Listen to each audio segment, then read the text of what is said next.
In this movie, we want to show how to link different worksheets by way of formulas and also different workbooks.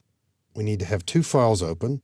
One is called 0904 Regional Sales, and also, and if you have opened it, you'll know, on the View tab, click Switch Windows, 0904 Employee Table.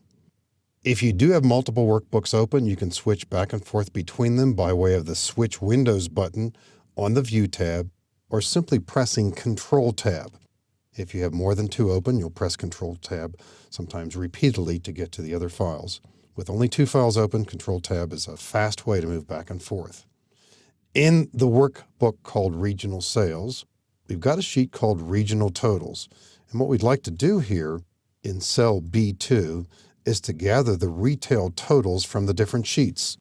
So we begin with the equal sign, and rather than typing in sheet names and cell addresses, we'll click the East sheet and then click cell F4 that has the retail total.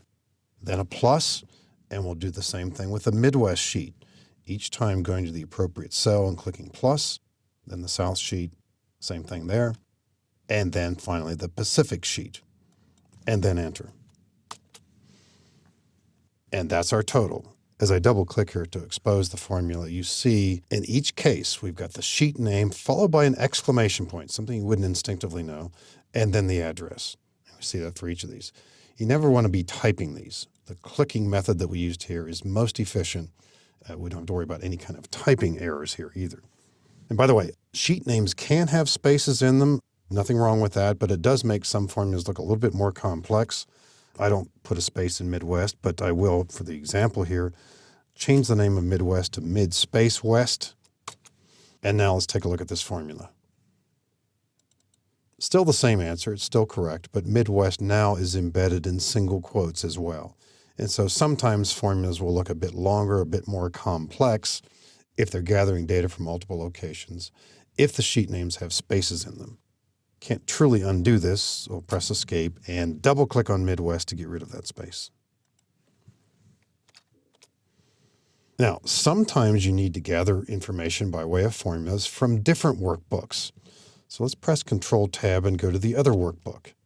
And on the Furniture Sales sheet, out in column J and to the right, we want to gather data from the other workbook. We want the couches total from the other workbook.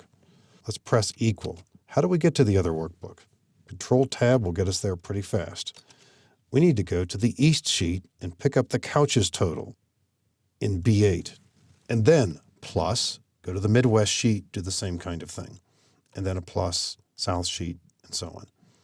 And Pacific, pick up the cell reference and enter.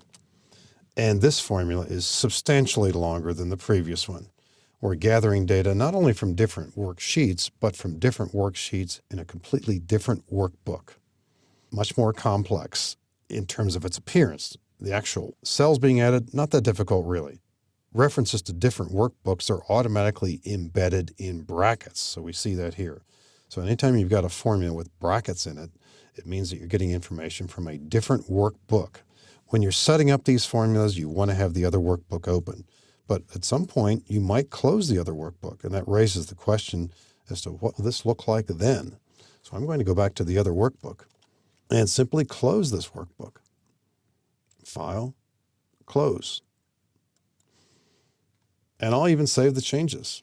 So what do we see now? Much, much, much longer.